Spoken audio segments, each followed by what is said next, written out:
Hi, I'm back. A few years ago I did a video on how to fix a sagging microwave door because I couldn't find the video on YouTube. I use YouTube all the time for help videos. Finally found something wasn't on there. Glad it helped so many people. Same microwave, same kids that pull on the door all the time, and now my handle is loose. No video on how to fix it again. So here it is. Same way as last time. You'll pop this little guy off right here.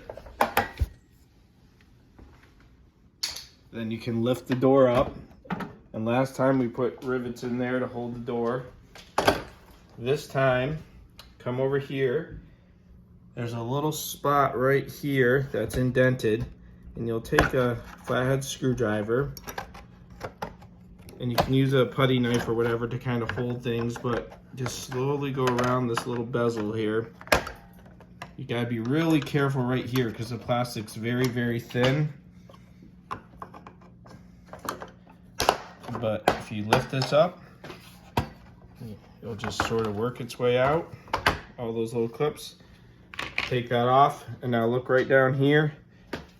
There's two screws that hold the handle in. And this bottom one has just loosened up from use over time. Just take a Phillips head screwdriver. Tighten it down. As long as you got it open, let's check the top one. Yeah, that was getting a little bit loose too. They're nice and tight again. Take your bezel, slide it back on, and just push. Oops. Just snap it back into place. All good. Hang the door back up. Slide the bottom one in first, top one. Take your little door protector, pop it back into place. Fixed. Hope it helps.